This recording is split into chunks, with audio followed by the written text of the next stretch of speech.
नमस्कार, मराठी अपडेट गुरु या यूट्यूब चॅनलवर मी ओमकार सर्वांचा हार्दिक स्वागत करतो। तर बीएड कॅप प्रोसेसचा जो कॉलेज ऑप्शन फॉर्म आहे याच्या सर्व प्रतीक्षित होते, तर हा ऑप्शन फॉर्म सुरू झालेला आहे।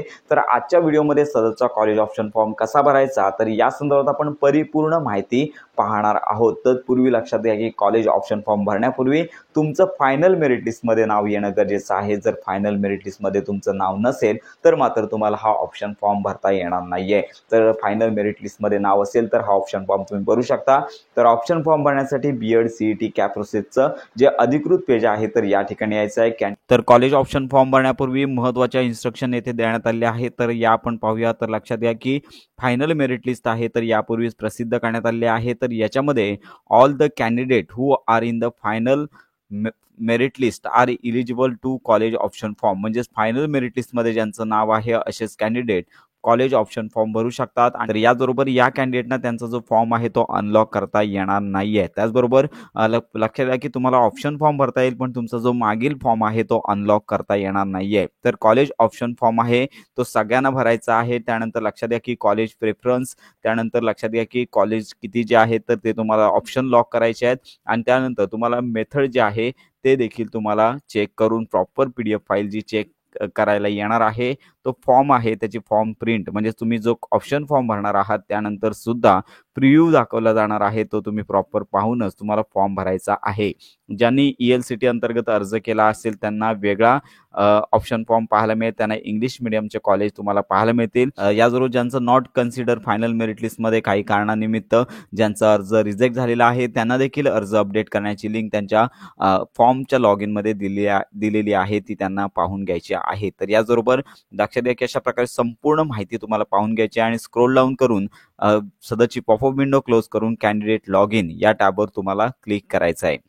तुम्हाला तुमचा रजिस्टर ईमेल आयडी आणि पासवर्ड टाईप करून साइन इन या टॅबवर तुम्हाला क्लिक करायचं आहे। अशा प्रकारे तुम्हाला तुमचा फॉर्म पाहायला मिळेल। तुम्हाला फक्त ऑप्शन फॉर्म भरायचे आहे, तुम्हाला तुमचा फॉर्म आहे तो अनलॉक करता येणार नाहीये किंवा फॉर्ममध्ये एडिट करता येणार नाहीये। तर येथे पाहू शकता की proceed to fill option form या टॅबवरती तुम्हाला क्लिक करायचं आहे। तर अशा प्रकारे तुम्हाला सर्वप्रथम मेथड प्रेफरन्स देण्यासाठीचा ऑप्शन तुम्हाला पाहायला मिळेल। तर की तुम्ही ज्या कॉलेजमध्ये ॲडमिशन घेणार आहात त्या कॉलेजमध्ये ही मेथड उपलब्ध आहे की नाही ते पाहूनच तुम्हाला अर्ज करायचा आहे। तर यासाठी तुम्हाला कॉलेजेस पाहायचे आहेत आणि त्यानंतर तुम्हाला अर्ज करायचा आहे। तर ही जी मेथड आहे ती दुसरे काही नसून तुमचं ग्रॅज्युएशन पोस्ट ग्रॅज्युएशनमध्ये जे विषय आहेत, जे मेन विषय आहेत ते इथे आलेले आहेत। तर तुम्हाला इंग्लिश विषय घ्यायचा असेल तर ह्या मेथडला देखील तुम्हाला सिक्वेन्स द्यायचा आहे। तर मेथड म्हणजेच सब्जेक्ट प्रमाणे तुम्हाला हे मेथड निवडायचे आहेत। तुम्ही तिन्ही प्रेफरन्स घेऊ शकता किंवा जी प्रेफरन्स तुम्हाला घ्यायची आहे त्यामध्ये तुम्हाला सिक्वेन्समध्ये देऊन सेव्ह अँड नेक्स्ट या टॅबवर क्लिक करायचं आहे। की लक्षात घ्या की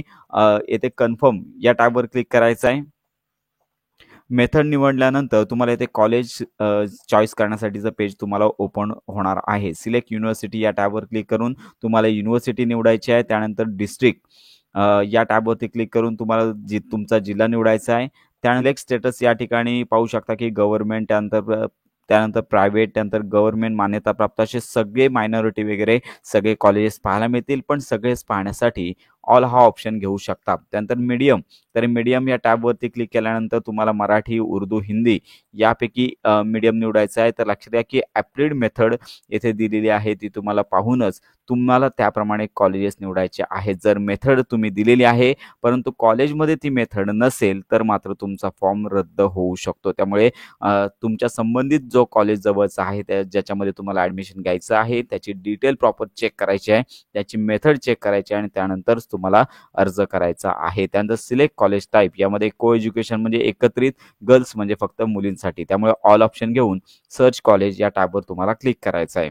खाली कॉलेजेस तुम्हाला पाहायला मिळते। तर कॉलेजेसमध्ये तुम्हाला अशा प्रकारची कॉलेजची लिस्ट आल्याची पाहायला मिळेल। संपूर्ण माहिती, युनिव्हर्सिटी, डिस्ट्रिक्ट, संपूर्ण माहिती किती जागा आहेत ही पाहायला मिळणार आहे। आणि त्यानंतर तुम्हाला फक्त समोरच्या बॉक्सवरती जेवढे कॉलेजेस निवडायचे आहेत त्या बॉक्सवरती तुम्हाला क्लिक करायचं आहे आणि खाली तुम्हाला add selection add selected option हा ऑप्शन दिसेल, त्या ठिकाणी तुम्हाला क्लिक करायचं आहे। तर ऑप्शन ॲड झालेले आहेत, ओके या टॅबवरती क्लिक करायचं आहे। खाली तुम्हाला हे वरती तुम्हाला कॉलेजेस पाहायला मिळते आणि खाली तुम्ही ॲड केलेले कॉलेजेस पाहायला मिळणार आहेत। अशा प्रकारे ॲड करून झाल्यानंतर खाली कॉलेजेस पाहायला मिळतील। तर तुम्हाला सर्वप्रथम कॉलेज सिलेक्ट करायचे आहेत आणि सेव्ह अँड नेक्स्ट या टॅबवर तुम्हाला क्लिक करायचं आहे. कॉलेज प्रेफरन्स, सेट प्रेफरन्स म्हणजे क्रमांक द्यायचे आहेत त्यांना, प्रथम, द्वितीय, तृतीय असं प्रेफरन्स द्यायचे आहेत. तर ज्यावरती तुम्ही क्लिक कराल त्या ठिकाणी पहिला ऑप्शन आल्याचं पाहायला मिळेल. त्यानंतर दुसरा, तिसरा, चौथा अशा प्रकारे तुम्ही प्रेफरन्स देऊ शकता.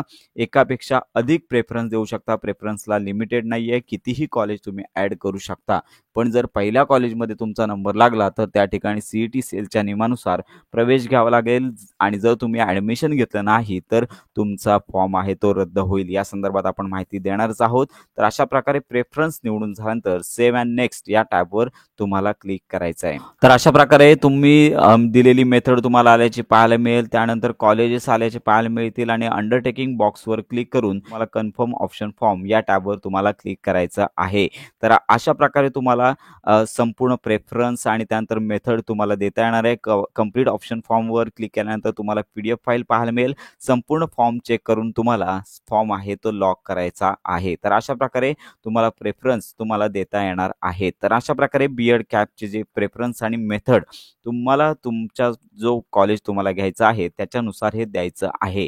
तर 15 तारखेपासून ते 18 तारखेपर्यंत कॉलेज प्रेफरन्स आणि मेथड देण्यासाठीची मुदत आहे. त्यामुळे वेळेतच तुम्हाला हा फॉर्म भरून घ्यायचा आहे. तर अशा प्रकारे ही महत्त्वाची अपडेट सर्वांपर्यंत नक्की पोहोचवा. B.Ed कॅप प्रोसेस संदर्भात खात्रीशीर माहिती करता आणि तर अशा प्रकारे प्रेफरन्स दिल्यानंतर 18 तारखेनंतर तुम्ही जे कॉलेजेस द्याल यामध्ये तुम्हाला कुठलं कॉलेज मिळालेलं आहे ते 18 तारखेनंतर कळणार आहे. तर ही महत्त्वाची अपडेट सर्वांपर्यंत नक्की शेअर करा. B.Ed कॅप प्रोसेस संदर्भात खात्रीशीर माहिती करता आपल्या मराठी अपडेट गुरु या YouTube चॅनलच्या कनेक्टमध्ये राहा.